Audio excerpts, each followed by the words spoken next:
कक्षा 9 के सभी विद्यार्थियों का मेरे चैनल पे हार्दिक स्वागत है। आज मैं उपस्थित हूँ आपकी हिंदी पद्य साहित्य का इतिहास के अंतर्गत जो श्रृंखला चल रही है उस श्रृंखला का आज 18वां भाग है। तो आइए प्रारंभ करें। इसके अंतर्गत आपके परीक्षा अभ्यास के लिए प्रश्नोत्तर है जो आपको इसी कक्षा में नहीं बल्कि आगे की कक्षाओं में और प्रतियोगी परीक्षाओं में भी काम में आने वाले हैं, तो इसे बहुत ध्यान से पढ़िएगा। बहुविकल्पीय प्रश्न पहला है काव्य तथा काव्य के भेद। इस शीर्षक के अंतर्गत कुछ प्रश्न है, फिर आदिकाल के अंतर्गत कुछ प्रश्न है, फिर भक्तिकाल से संबंधित इस तरह से शीर्षक दिए हैं। तो पहला शीर्षक आपका काव्य तथा काव्य के भेद के अंतर्गत है। तो पहला है छंदबद्ध तथा लय युक्त रचना कहलाती है पद्य। और 4 विकल्प में आपका पहला सही है। काव्य के कितने भेद होते हैं? तो काव्य के 2 भेद होते हैं। हिंदी का प्रथम महाकाव्य माना जाता है पद्मावत रामचरितमानस, तो ये पृथ्वीराज रासो हिंदी का प्रथम महाकाव्य है। और निम्नलिखित में खंड काव्य रचना है नहुस, उर्वशी, कामायनी, लोकायतन, तो ये महाकाव्य है और आपका नहुस जो है वह खंड काव्य है। अंग्रेजी भाषा के लिरिक का समानार्थी है प्रगीत काव्य। आख्यान, आख्यान नहीं, आख्यान गद्य में आता है, मुक्तक काव्य भी नहीं और पाठ्य पुस्तक भी नहीं, तो ये प्रगीत काव्य आता है। निम्नलिखित में आख्यानक गीतियां हैं झांसी की रानी, बिकट भट्ट, रंग में भंग, ये सभी, तो इसका सही उत्तर होगा ये सभी। जयद्रथ वध किसने लिखा है? जयद्रथ वध है महाकाव्य है, आख्यान है, गेय मुक्तक है, तो ये खंड काव्य है। छंदों का प्रयोग करने के लिए काव्य में सम्मिश्रण होता है लय, तुक, गति व प्रवाह, ये सभी, तो ये आपका होगा लय। छंदों का प्रयोग करने के लिए काव्य में लय, तुक, गति, प्रवाह, तो ये सभी होने चाहिए। और अगला है आपका दृश्य काव्य की विशेषता है अभिनय के माध्यम से देखना, रंगमंच पर प्रस्तुतिकरण, ए और बी दोनों। तो दृश्य काव्य की विशेषता अभिनय के माध्यम से देखना और रंगमंच पर प्रस्तुतिकरण।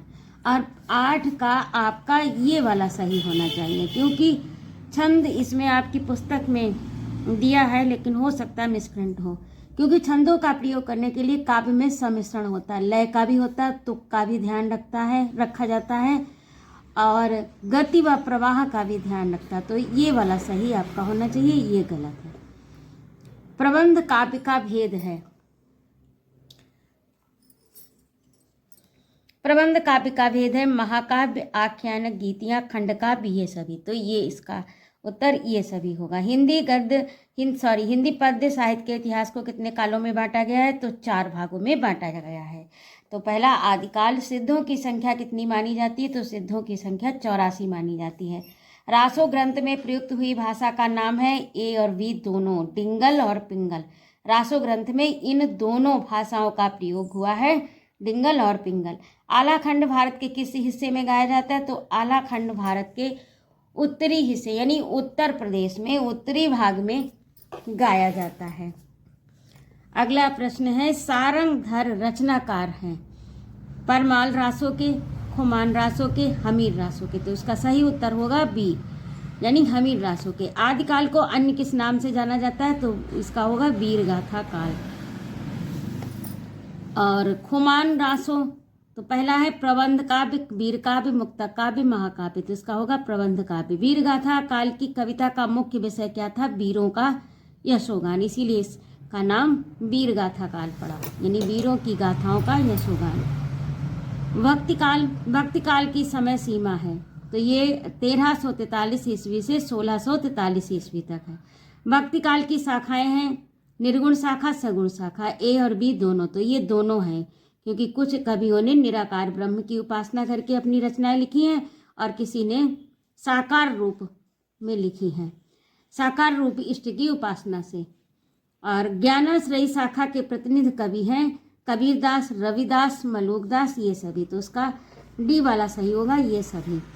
रामाश्रयी शाखा के प्रमुख कवि हैं सूरदास, नंददास, प्राणचंद्र चौहान, शीत स्वामी, तो उसका है प्राणचंद्र चौहान।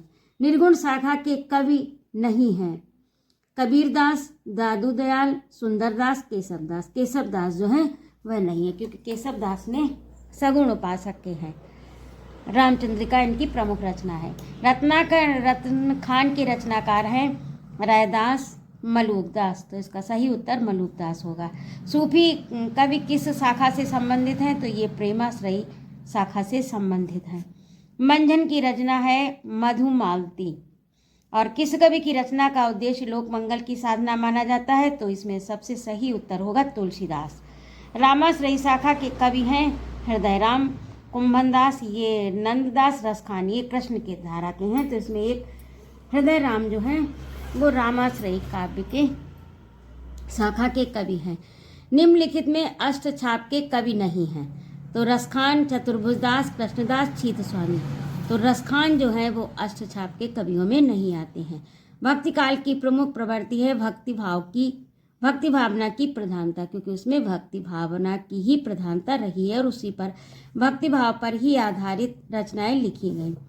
12 महारचना है गुरु नानक की।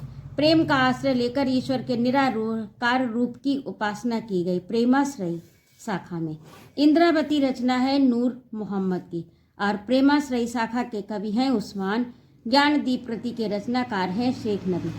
निम्नलिखित में से कौन सा कथन सत्य है? नूर मोहम्मद ने हंस जवाहिर काव्य की रचना की, ये गलत है। ज्ञानाश्रयी कवि ज्ञान के द्वारा ब्रह्म की प्राप्ति स्वीकारते, तो ये कथन सही है। ज्ञानाश्रयी शाखा के कवि नहीं हैं मलूकदास, दादू दयाल, तो इसमें नाभादास जो हैं वो ज्ञानाश्रयी शाखा के कवि नहीं हैं, ये कृष्णाश्रयी शाखा के कवि हैं। मृगावती काव्य के रचनाकार हैं कुतुबन।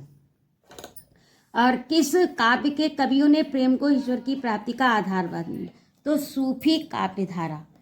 सूफी कवियों के काव्य की विशेषता है ईश्वर के निराकार रूप की उपासना, दोहा व चौपाई छंदों में काव्य रचना, काव्य में श्रृंगार रस की प्रधानता, उपरोक्त सभी। तो ये आपका लास्ट वाला ही सही होगा, क्योंकि ये सभी लक्षण जो हैं वो सूफी कवियों के काव्य की विशेषता को प्रकट करते हैं। राम भक्ति शाखा ने किस भाव की भक्ति की है? तो राम भक्ति शाखा ने दास्य भाव को स्वीकार किया है। राम भक्ति शाखा के कवि हैं प्राणचंद्र चौहान। और कृष्ण भक्ति के प्रवर्तक कौन है? वल्लभाचार्य। सूर सागर में पदों की संख्या कितनी बताई गई है? तो सूर सागर पदों की संख्या 1 लाख लगभग बताई गई है। कृष्ण भक्त कवियों ने किस भाव में उनकी उपासना की? तो ये सभी माधुर्य, वात्सल्य और दास, ये सब उनके काव्य की विशेषताएं हैं। निम्नलिखित में से कौन कृष्ण भक्ति धारा के नहीं है? नंददास, कबीरदास, सूरदास, कृष्णदास। तो कबीरदास जो हैं वे नहीं हैं कृष्ण भक्ति धारा के। अगला है मीराबाई किस भाषा की कवित्री हैं? तो अवधी, ब्रज, प्राकृत, खड़ी बोली। तो इसका सही उत्तर होगा खड़ी बोली 47 में, वी वाला होना चाहिए। मीराबाई भक्तिकाल की कवित्री हैं। और मीराबाई किस भाषा की कवित्री हैं? तो ब्रज भाषा की कवित्री है, क्योंकि इनका राजस्थान था, तो राजस्थान की तरफ ब्रज भाषा का ही क्षेत्र है। मीराबाई किस काल की कवित्री हैं? भक्तिकाल की। मीराबाई का जन्म स्थान जोधपुर है। बसो मेरे नैनन में नंदलाल किसकी पंक्ति हैं? तो ये मीराबाई की हैं। नरसिंह जी का मायरा किसकी रचना है? ये भी मीराबाई की है। मीराबाई का जन्म कब हुआ? तो मीराबाई का जन्म 1408 ईस्वी में हुआ। मीरा के काव्य का प्रमुख स्वर है कृष्ण भक्ति, क्योंकि वह कृष्ण की उपासिका थी। और कबीर की भाषा क्या है? पंचमेल खिचड़ी, ब्रज, अवधी, भोजपुरी। तो सही इसका उत्तर होगा पंचमेल खिचड़ी, क्योंकि कबीर की भाषा पंचमेल खिचड़ी है। मसी कागज छुओ नहीं, कलम गयो नहीं हाथ, किस कवि के बारे में कहा गया? तो यह जो पंक्ति है वो है कबीर के लिए कही गई है। तो इसी के साथ आपका ये श्रृंखला जो चल रही थी वह पूरी हुई। और इसे आप ध्यान से सुनिए, और यदि आपको मेरी प्रस्तुति अच्छी लगती हो तो कृपया मेरे चैनल को सब्सक्राइब अवश्य करें, लाइक और कमेंट करें तथा मेरे चैनल से जुड़े रहें आगे के वीडियो के लिए। जय माँ भारत।